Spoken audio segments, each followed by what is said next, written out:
Leave if you're earning under $17 an hour. Elijah's biting words resonated through the room, taking my breath away. I had just overcome a 3-day fever and was contemplating returning to my routine household tasks when Elijah's harsh declaration struck me. Standing beside him, Hazel smirked maliciously, her gaze piercing me. I stood there, stunned, feeling the last of my patience fray. If they wanted me gone, I'd leave without hesitation. Taking a deep breath, I resolved to exit swiftly, my departure leaving them visibly shocked. Just watch, I'll make them regret their contemptuous treatment, I muttered to myself. My name is Eloise, I'm 49, and I serve as the Director of Product Management, a prominent cosmetics company. With 4,440 employees, Lumina is a well-known name in the beauty industry.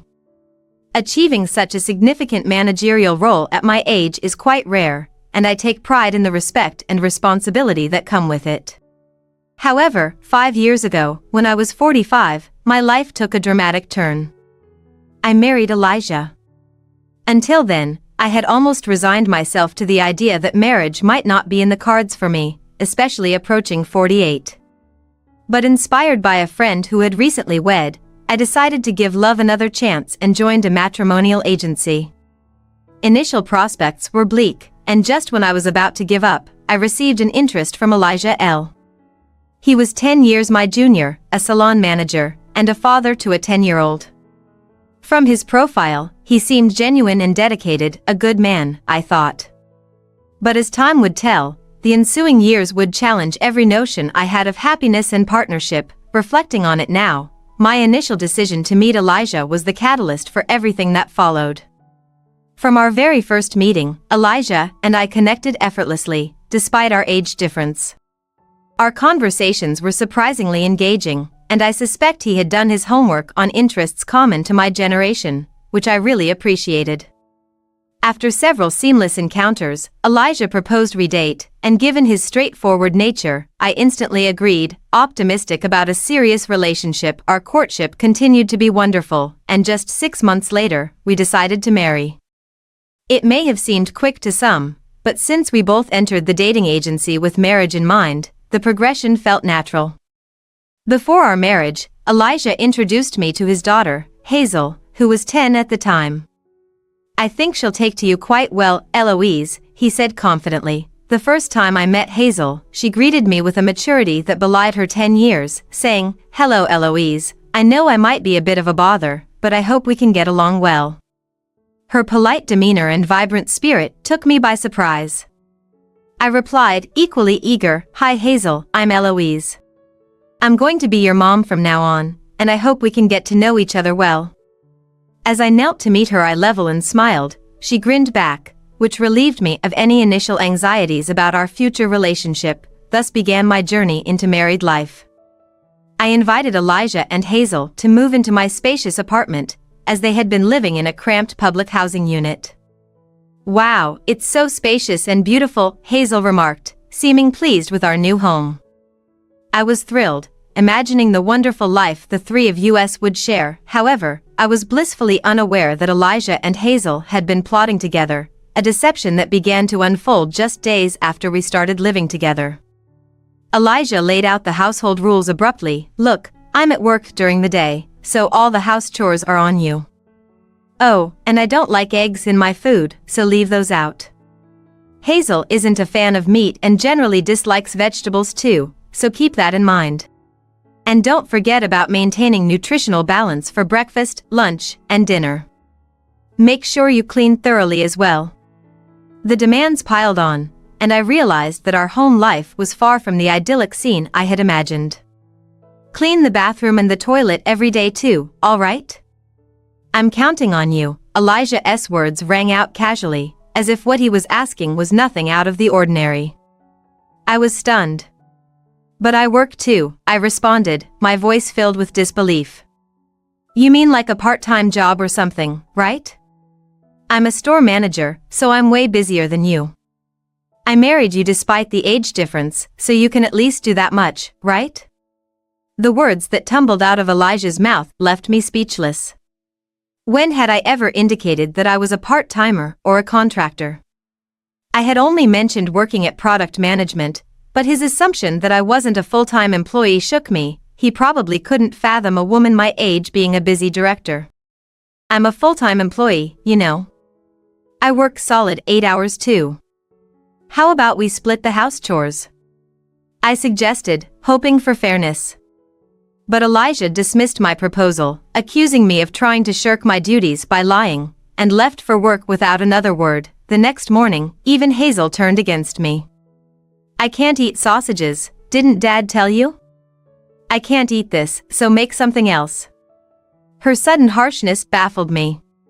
She had seemed so sweet before.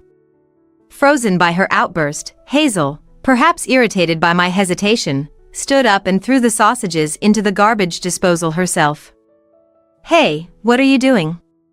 I raised my voice, but it was as if she hadn't heard me. Hurry up and make breakfast, or do you want Dad to ditch you? She retorted with a menacing glare. I was completely blindsided by the turn of events. Elijah and Hazel, who had once pretended to be kind, were now openly manipulative and demanding. The realization left me reeling, dizzy with disbelief.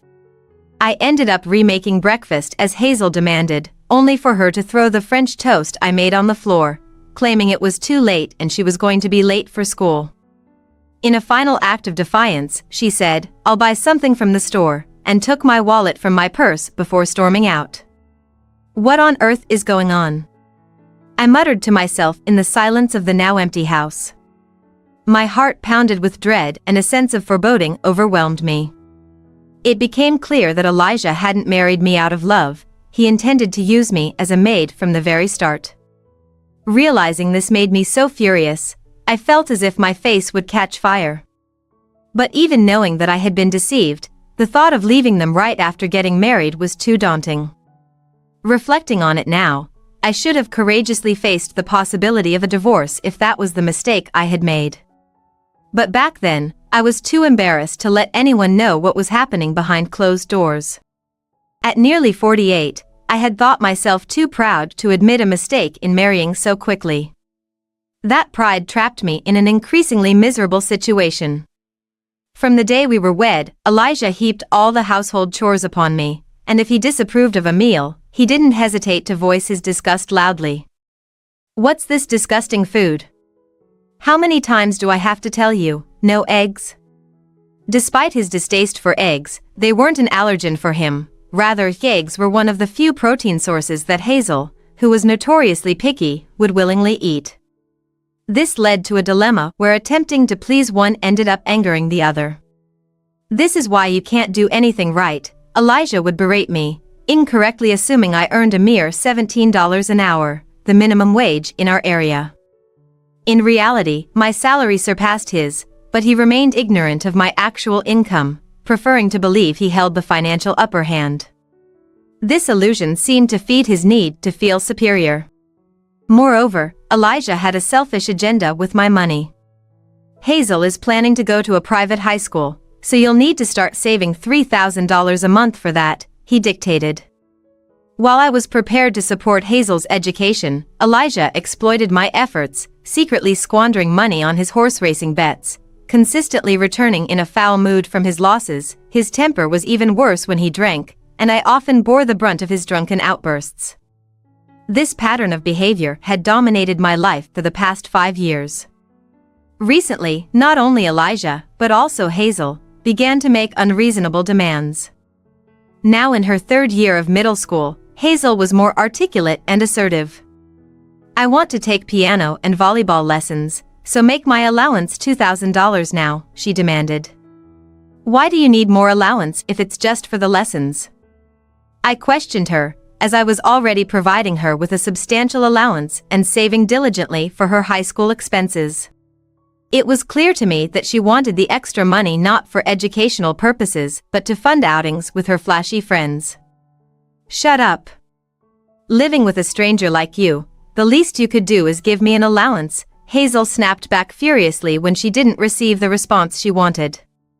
Her face flushed with anger. How much longer could this life go on? The uncertainty of the future haunted me for years, weighing heavily on my spirits as I contemplated what lay ahead. One day at work, I was summoned by the president.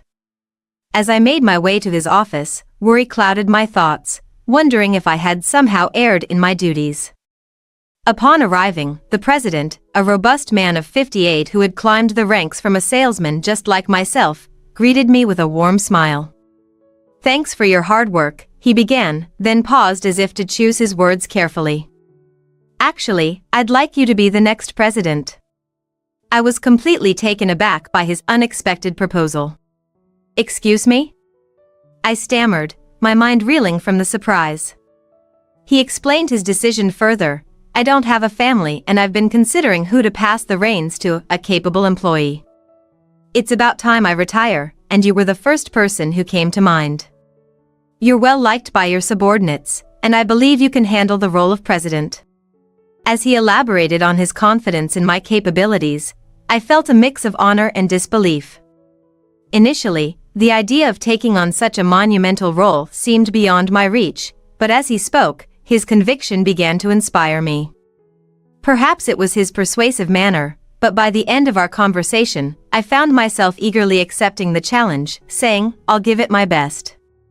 "Thank you, now I can rest assured about the future of our company," he said with a hearty laugh, his approval shining like a beacon in my troubled personal life. Half a year later, around the new year, I officially stepped into the role of president. My colleagues expressed surprise but offered their blessings, confident in my abilities. If it's Jones, she can handle it.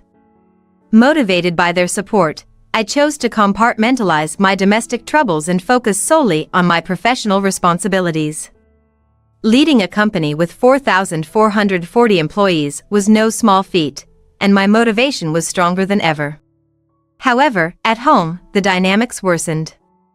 I hadn't informed Elijah of my new position, so at home, I was still unjustly branded as lazy and incompetent. Elijah's demeaning view of me didn't change. He saw me merely as a part-timer, inadequate and unworthy. Hazel's behavior grew increasingly extravagant and dismissive. Whenever I was around, she would throw sarcastic remarks my way. "What are you staring at? Stop, it's making my eyes rot," illustrating just how strained our relationship had become. As the newly appointed president, my days were filled to the brim with responsibilities, often causing me to arrive home late, later than Elijah on many occasions. But even when he was home before me, he neglected any household duties, instead choosing to belittle my efforts and dedication. "You're just a part-timer, and can't even get home on time. Where have you been wasting time? I doubt any man would want to be with an old lady like you," he would sneer. Disgusted by his comments yet too exhausted to argue, I would start preparing dinner, my mind occupied with the stark contrast between my professional achievements and the disrespect I faced at home. After enduring a grueling schedule and constant emotional stress, my health inevitably took a hit. One morning, I woke up feeling distinctly unwell, with a feverish sensation and a pounding headache that suggested something was seriously wrong. Upon checking, my temperature had soared to 107 degrees Fahrenheit. That day, all I could manage was to lie in bed, sipping water and trying to ride out the sickness alone, as there was no one in the house who cared enough to look after me. My colleagues at work, always supportive, urged me to take all the time I needed to recover. However, at home, the environment was starkly different, akin to stepping into a realm of cold indifference. "Hey, don't use your fever as an excuse to skip out on housework. I know you're just faking it. Not making breakfast for your daughter? How low can you get?" Seriously useless, Elijah scorned, showing no sympathy for my condition. Bedridden and drained, I had no energy to defend myself against their relentless verbal assaults. After 3 agonizing days battling fever and chills, I began to feel slightly better.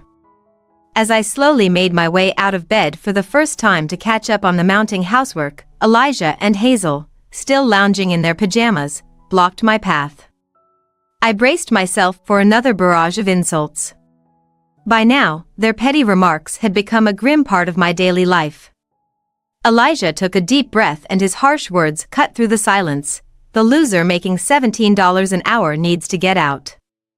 As he delivered the ultimatum, "Goodbye, you parasitic trash," with Hazel smirking beside him, I was taken aback.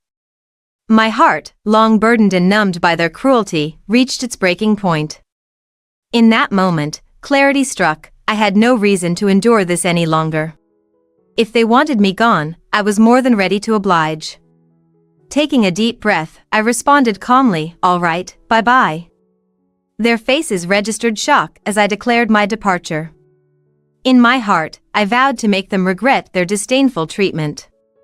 I began packing the essentials into a large suitcase under their watchful, smirking eyes. As I finished, I noticed a hint of panic flicker across their faces. "Then, I'm leaving."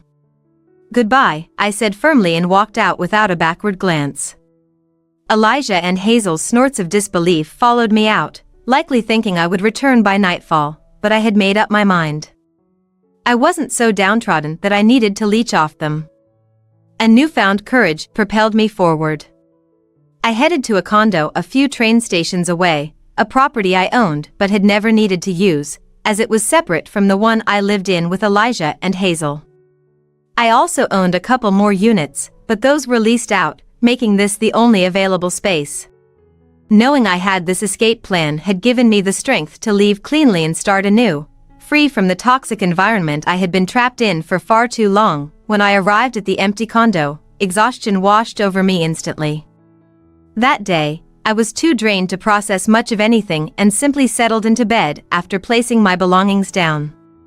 As I lay there, the magnitude of my escape gradually began to dawn on me, and thoughts of retribution against Elijah and Hazel started to form. Even with the divorce on the horizon, I wondered what else I could do to really make them understand the gravity of their actions. Alone in the room, I felt a profound sense of liberation. I really didn't need them after all. 2 weeks had passed since I left Elijah and Hazel's house, and during that time, I had been carefully executing a plan to teach them a lesson. It felt like the right time for my efforts to start bearing fruit. Each day, I managed the weighty responsibilities of a company president with a certain tension, awaiting the impact of my actions. Amidst my busy schedule, my smartphone began to ring incessantly.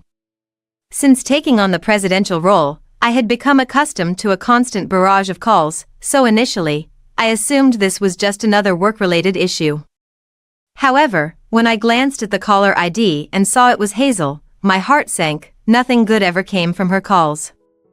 Choosing to prioritize the mountain of work I had rather than engage with her negativity, I initially ignored the call. But after she persistently called about 10 times, my patience wore thin, and I decided to answer, bracing myself for the inevitable confrontation. Taking a deep breath, I pressed the answer button and brought the phone to my ear. "Ah, you finally picked up, you old hag. How many times do you expect me to call? Answer the phone already, you're wasting my time." Hazel's voice, dripping with venom, was the first thing I heard. "What do you want at this hour?" "I'm still at work, you know," I replied, trying to keep my composure. "Work? As if a part-timer like you has real work. Your company must be a mess," she scoffed, still under the delusion that I was stuck in a low-level job. "All that for a part-time job, and you can't even manage household chores. Totally useless. Dad really chose the worst person to remarry." Frustrated and not wanting to entertain Hazel's baseless insults, I cut straight to the point. "What do you want from me now? It's your fault I can't go to high school now. What are you going to do about it?" Hazel screamed, her voice laden with stress. As she vented, I couldn't help but feel a small, vindictive satisfaction. The plan I had quietly set in motion upon leaving their house was clearly starting to unfold. "What do you mean, what am I going to do about it? You and your dad kicked me out. But I never imagined it would prevent you from going to high school. What happened to all the money I was saving up?" I asked, genuinely curious about her distress. Hazel's frustration revealed the chaos my departure had catalyzed, just as the financial neglect by her father was coming to light, and they were now facing the consequences of their own actions. "A lie, wasn't it?" Hazila's shrill voice grated through the phone, irritation evident in her tone. I could guess the gist of her complaint without needing further explanation. After leaving their house, I had withdrawn all the savings I had put aside for Hazel's tuition. It was, after all, my money, and I was free to use it as I saw fit. Well, I did save up the money, but since you and your father decided you had no more use for me, I withdrew it. But doesn't your father have money saved up? I asked, half expecting that Elijah, who doted on Hazel, would have some provision for her tuition despite my withdrawal. There's no such thing. Dad's blown all his earnings on horse racing. Absolutely idiotic, Hazel groaned, then launched into a tirade about Elijah's irresponsible habits. Just then, I heard Elijah's voice in the background, an indication that he was listening in. I wondered why Hazel was at home during work hours when suddenly Elijah snatched the phone from her. Hey Eloise, what's all this about? Why is Hazel's tuition gone?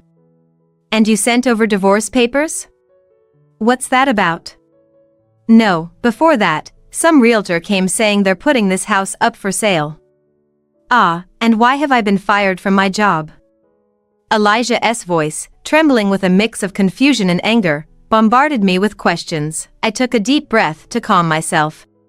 The time had come to confront both Elijah and Hazel squarely, to settle things for the sake of my future. I was ready and determined. The tuition was my money, and what I do with it is my business. You and Hazel drove me out with your insults, so you reap what you sow. As for the divorce papers, as you can see, please sign and submit them. Selling the house? That's my decision too, since it originally belonged to me. It's a good time to sell it for a high price. You were fired because I exposed your misconduct to your company and declared I would cease all business unless you were terminated, I responded, methodically answering each of Elijah's frantic inquiries. Yes, after leaving their house, I had devised various strategies to retaliate against them. I had been contemplating divorce for a while, and claiming alimony was just the start of my plan for justice. The withdrawal of the tuition funds was a direct punishment for Hazel, who had shown interest in the fancy private school more for its social prestige than for any academic inclination, and selling the house. It was a calculated move, knowing full well that the property was mine, and yet they had dared to treat me with such disdain.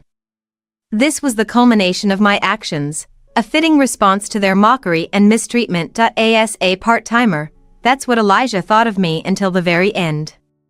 The final straw was when I used my authority as president to halt all business dealings with Elijah's company. Product Management, my company, was a major client for his firm, purchasing a significant number of products.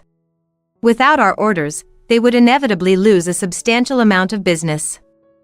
As I had anticipated, his company's upper management decided to preserve their relationship with Product Management by terminating Elijah, a decision I found to be particularly prudent. What the hell is happening?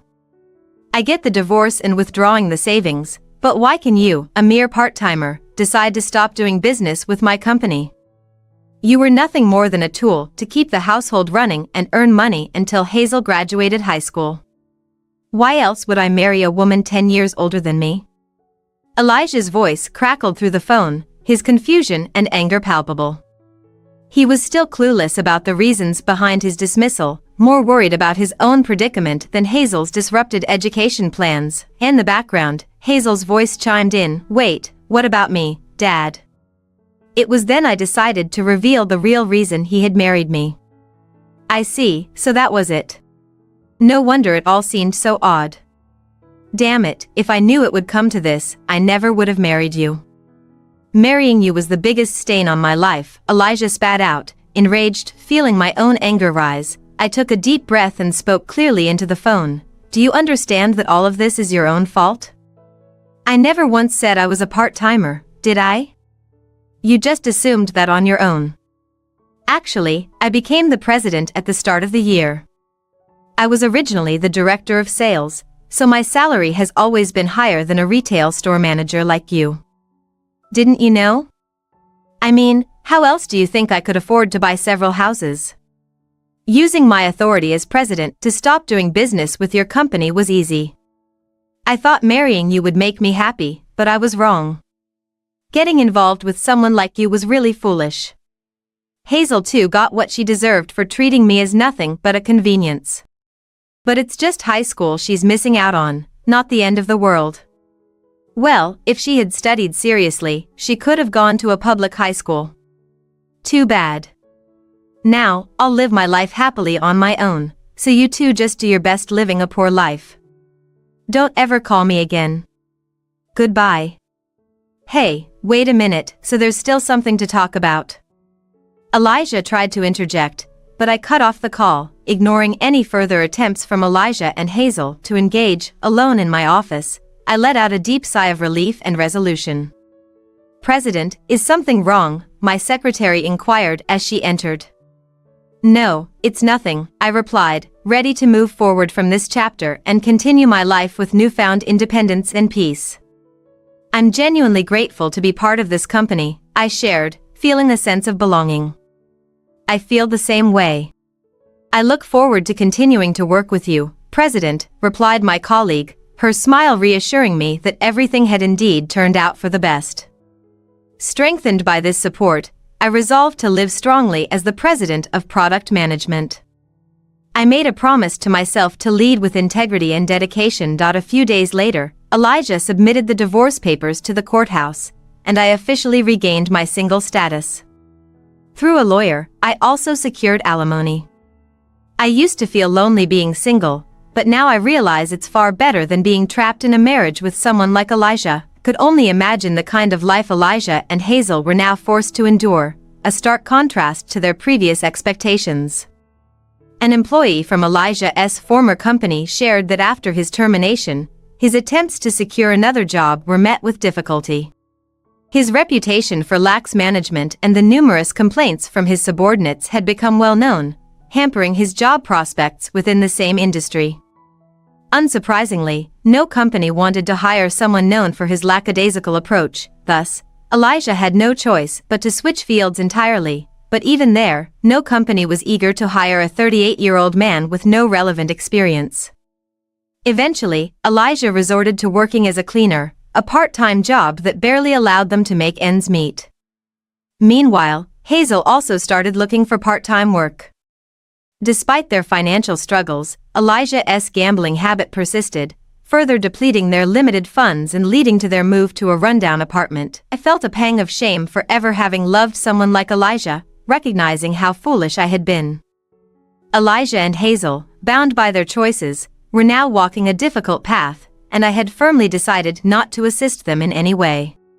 I wished them the stark realization of their circumstances, while I focused on my new life. Meanwhile, back at product management, I was immersed in the whirlwind of my responsibilities as president.